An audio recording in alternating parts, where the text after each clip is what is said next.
नमस्कार, आप देख रहे हैं 9 भारत टीवी। महाराष्ट्र मुंबई में बिंद समाज विकास संघ का 8वां वार्षिक सम्मेलन सफलतापूर्वक संपन्न हुआ। वहीं बिंद समाज विकास संघ का 8वां स्थापना दिवस बड़े ही धूमधाम से घाटकोपर के झवेरबेन पोपट लाल सभागृह में संपन्न हुआ, जिसमें मुख्य अतिथि श्री अम्बरीश बिंद, अपर जिलाधिकारी वित्त राजस्व, विशिष्ट अतिथि डॉक्टर सुजीत बिंद, रंजीत कुमार बिंद, संत रामरूप बिंद, डॉक्टर कमलेश बिंद, अमरेंद्र बहादुर बिंद, अवधेश बिंद, किशोरी लाल बिंद, अशोक केवट, प्रकाश बिंद आदि लोगों ने हिस्सा लिया।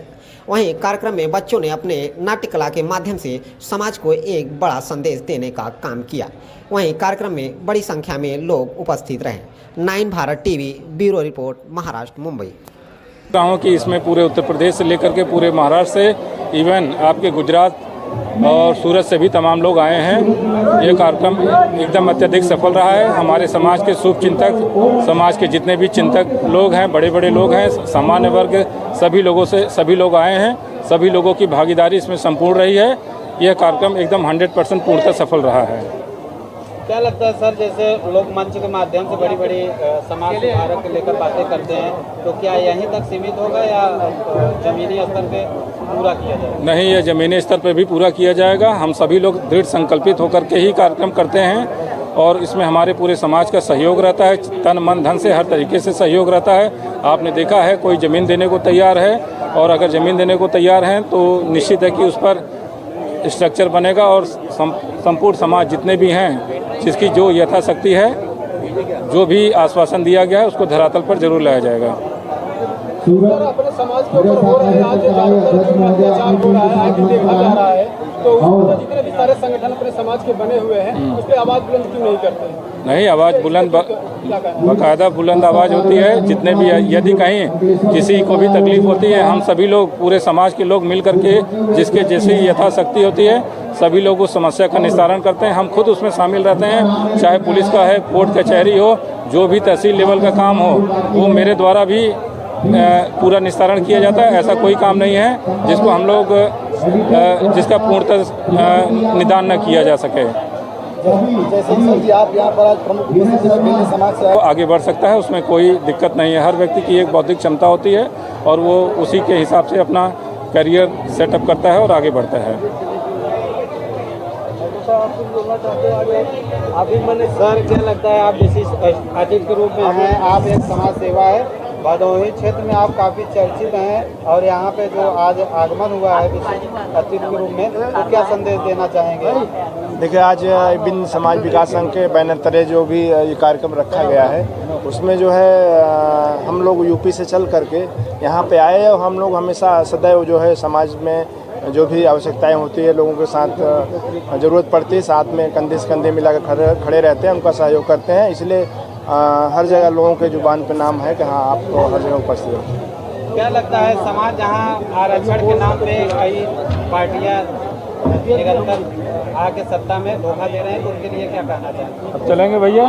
देखिए, वो सब चीज़ें राजनीतिक चीज़ें हो गई। समाज में आरक्षण तो जरूरी है, आरक्षण के लिए हमारा समाज लड़ाई लड़ रहा है और हर संगठन भी लड़ रहे हैं। अब शासन के या सत्ता के को चाहिए कि भाई हमारा आरक्षण हमारे लिए ज़रूरी है, तो देना चाहिए। सर, इतने सारे संगठन हैं अपने समाज में, अगर ये सारे संगठन एक साथ मिलकर काम करें तो इसका नतीजा क्या आ सकता है? यदि सारे संगठन एक होकर के काम करते हैं तो इसका नतीजा बहुत ही बेस्ट आता है, बेस्ट आएगा, और जो हम लोगों की सोच है वो साकार होगी। क्या फार्मूला तय करेंगे आप सबको एक जगह पर लाने के लिए? उसके लिए फार्मूला सब वहीं तक सीमित रहेगा? क्या यह संगठन भी यही वादे पूरे करेंगे कि इससे उभर कर करेंगे? नहीं, यह संगठन लगभग हम जानते हैं, अब स्थापना तो कई वर्षों से हुई, लेकिन हम 8 से 10 सालों से जान रहे हैं कि यह संगठन निरंतर अपने कर्तव्यों का निर्वहन कर रहा है और समाज में या एजुकेशन से संबंधित तमाम कार्य कर रहा है, जिससे संगठन आगे दिन पर दिन आगे बढ़ रहा है। बहुत बहुत धन्यवाद। आप देख सकते हैं हमारे साथ में महंत जी, जो भदोही जिले से इनका लेके राजनीति में शुरुआत किए थे, क्या चाहेंगे अपने आने वाले समय और राजनीति को लेकर? अभी मैं अपने विचार को व्यक्त किया। मुझे ये नहीं मालूम कितने संगठन एक हो या ना हो, हमसे उससे कोई मतलब नहीं है। हमारी बात आप समझ रहे हैं ना? हमसे मतलब ये है कि तीसरा नेत्र खोलना है। तीसरा नेत्र मतलब आप समझ रहे हैं? जब शंकर जी का तीसरा नेत्र खुला था तो दुनिया आबाद हो गई। शिक्षा ही एक ऐसा दरवाज़ा है, समझ रहे हैं बात, शिक्षा एक ऐसा दरवाज़ा है जो समस्त जो है कि चाबी को दरवाजे को खोल सकता है। हमारी बात समझ रहे हैं। आज भदोही में मैंने 2 नाम लिया, सहदेव महतो मेरे नाना भी थे और एक गोपी पासी थे। उस जमाने में सन 54-60 में हुक्का ले करके गांव में जाकर ज़बरदस्ती लड़कों को नाम लिखाते थे। आज आप भदोही में सुने होंगे, मेरे हिसाब से 400-500 डॉक्टर MBBS होंगे, 2-3 हज़ार तो आपके इंजीनियर होंगे। अभी मेरा सगा भतीजा उसमें हुआ है, रिसर्च सेंटर में हुआ है, आप समझ रहे हैं। और अभी बिजमनियापुर में जो है कि वैज्ञानिक हुए, फिर मिर्ज़ापुर में वैज्ञानिक हुए, आप टीकापुर रामकिशोर बिन समझते हैं 8-9 लड़के जो है कि उसमें जो है एसोरोम हुए।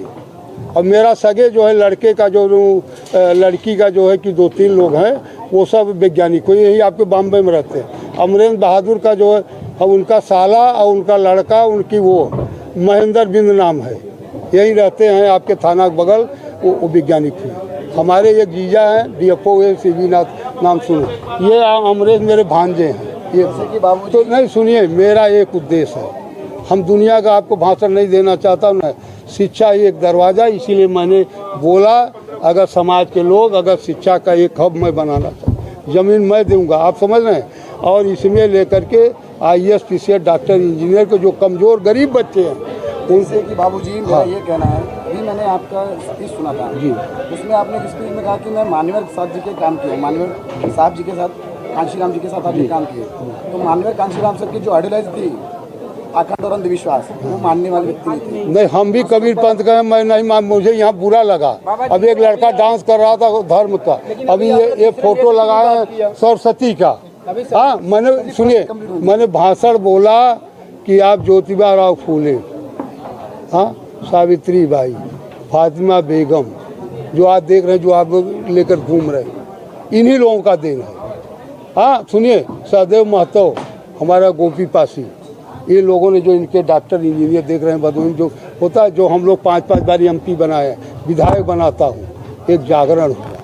मैं चाहता हूँ उसी प्रकार से इस समाज को, ये पैसे वाले जो हैं अगर 1,50,000 दे दें, अगर ये समाज जो है कि आज जाके इनका ऋणी रहेगा। खान सर का नाम सुने हैं ना, खान सर का नाम क्या कर रहा है, मैं वही करना चाहता हूँ। हमको राजनीति से कोई मतलब, आप कांसीराम को घसीटे, मुझे जब राजनीति छोड़ चुका हूँ, हमसे आप क्यों पूछ रहे हैं? कांसीराम के बात, इस समाज की बात को बताया जब मैं 3 साल रहता था। सर, अंधविश्वास और पाखंड का जब आपने कहा इस बीच में मैं मानवेंद्र जी के साथ काम किया हूँ, जो उनकी आइडियोलॉजी थी, आइडियोलॉजी कबीर क्या कहे हैं, वही बात कह रहे हैं कबीर।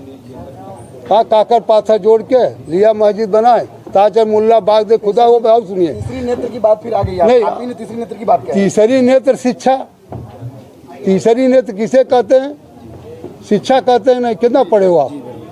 समाज के लिए नहीं, आप कितना पढ़े पले हो? समाज को आप समाज को पूरा बताइए। उदाहरण शंकर जी से दे दिया। शंकर जी तीसरा नेत्र का दिया, जो कि ज्ञान का दरवाजा होता है, ज्ञान होता है ना, शंकर जी ने तीसरा ज्ञान, जिसको ज्ञान किसे कहते हैं? चेतन कहते हैं। हम साधु हैं, हमको पूरा मालूम है। आप परमात्मा मानते हैं ना, एनर्जी या ऊर्जा को ही परमात्मा कहते हैं। जितनी एनर्जी है वो खत्म हो जाएगा,